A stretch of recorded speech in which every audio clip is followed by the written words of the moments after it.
Podobno podróżować może każdy. Wystarczy kupić bilet i ruszyć w drogę. Ale czy to na pewno jest takie łatwe?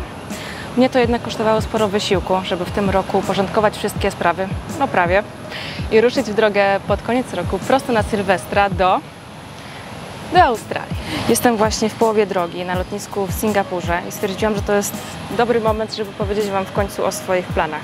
Dlaczego Australia? Na jak długo wyjeżdżam? Co dalej? Zaraz się tego chyba dowiecie. Tylko sobie usiądę, wygodnie. Plan wyjazdu powstał już parę miesięcy temu. Dlaczego Australia? To wyszło chyba jednak trochę spontanicznie.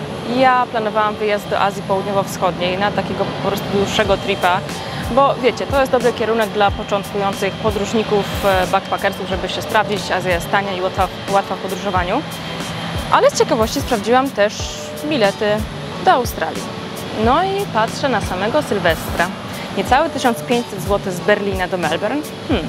Czemu nie? Długo się nie zastanawiałam. Kupiłam bilet sama. Później dołączyła do mnie koleżanka Kamila. Ona się nie chce pokazywać trochę w social mediach, nie chce występować w filmach, ale mam nadzieję, że się to zmieni. I co dalej? Nie wiedziałam właściwie, jak to jeszcze wszystko rozegrać. Bo myślałam, że konieczne będzie złożenie wypowiedzenia w pracy. No wiecie, wyjazd na parę miesięcy. Raczej nie wchodzi w grę w większości firm. Jednak udało się dogadać na pracę zdalną na 1/4 etatu przez styczeń i luty. Od marca chcą, żebym wracała, ale ja chyba nie wrócę. Jak pewnie ktoś to ogląda z pracy, no ale jakby ja przedstawiłam sprawę jasno, że chcę wyjechać na pół roku i no nie było możliwości pracy jakby zdalnej na pół roku w takim małym wymiarze etatu, więc co dalej będzie? Otóż szukałyśmy z Kamilą na miejscu w Australii pracy typu workaway, czyli pracujemy tak naprawdę za nocleg i jedzenie, ponieważ my nie mamy wizy working holiday, czy tylko zwykłą turystyczną. Taka zwykła turystyczna upoważnia do wjazdu na 90 dni maksymalnie, ale nie możecie na niej pracować. Można oczywiście to robić na czarno, ale stwierdziłam, że to będzie dosyć ciężkie. Na pewno pracodawca no, nie zgodzi się, żeby nas zatrudniać, żeby mieć jakieś ryzyko w tym zakresie.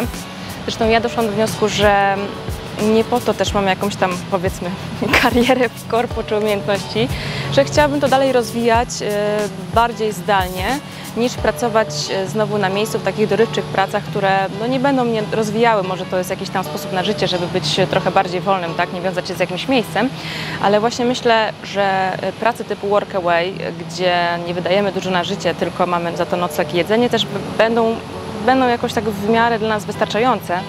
Chociaż nie mamy doświadczenia w ogóle w takiej pracy, więc tak, Melbourne, później trasa 3 dni przez Great Ocean Road właśnie z Beatą i Adamem, wynajmiemy samochód na 4 osoby, coś tam pozwiedzamy, później wracam z Kamilą do Melbourne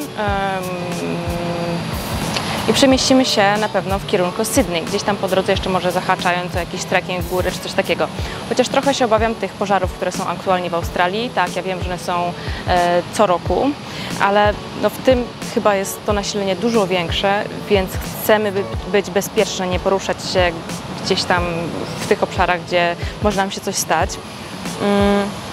A ze względu na koszty w ogóle wyjazdu do Australii, noclegów i jedzenia, planujemy wyjechać później do Azji Południowo-Wschodniej. Więc w Australii będziemy może miesiąc, może dłużej, może krócej, kto wie. W ogóle nie mamy biletu na dalszą trasę.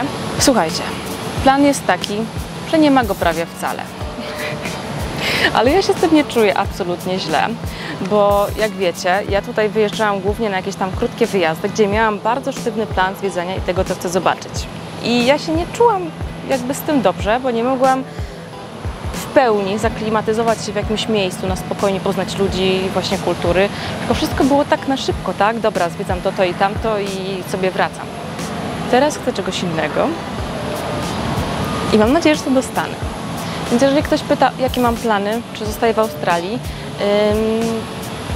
to jadę zbadać najpierw tam teren, bo jeszcze do 30 roku życia mogłabym wyrobić na przykład w przyszłym roku wizę Working Holiday i jednak spróbować pracy w Australii. W sumie myślę o tym i myślałam też wcześniej, ale co się okazało, że jakby mój zawód nie jest na liście tych preferowanych i nie jest to takie do końca łatwe. No, ja nie pracuję w jakimś IT czy takim zawodzie, wiecie, który jest bardzo pożądany na świecie, więc starałam się podejść do tego wszystkiego z głową przede wszystkim. Jak mi się spodoba, wrócę. Jak nie, to nie.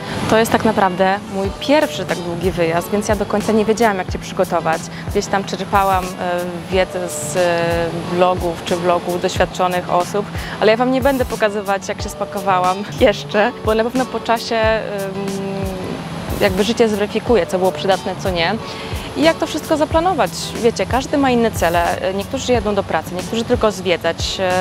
Ja chyba chcę to jakoś połączyć, żeby nie wracać do Polski tak szybko. Czego możecie się spodziewać po tej wyprawie? Że na pewno będzie trochę śmiesznie, bo ja wielu rzeczy jeszcze w życiu nie robiłam. Na przykład nie spałam nigdy u obcych osób, nie jeździłam autostopem, nie spałam w hostelach. W ogóle jakoś tak to wszystko jest dla mnie nowe, jakby ta otwartość. Ja wiedziałam, że chcę to zrobić, tak? Że czuję taką wewnętrzną potrzebę. No i w końcu to robię, tak? Więc mam nadzieję, że Wam się też będzie podobało. Postaram się pokazać i takie miejsca, wiecie, co tam zobaczyć, ale też będę starała się jakoś połączyć pracę mniej więcej z podróżami i mam nadzieję, że dla Was też to będzie miłe do oglądania i miła przygoda. Słuchajcie, ja wiem, że to jest taki trochę mętlik i to, co teraz mówię, ale dla mnie to tak samo nie jest łatwe, skoro nie ma się konkretnego planu. No czuję, że i tak będzie dobrze, bo jak ma być inaczej? Więc oficjalnie zapraszam na nową serię vlogów z Australii i Azji Południowo-Wschodniej. Sielska podróż się szykuje.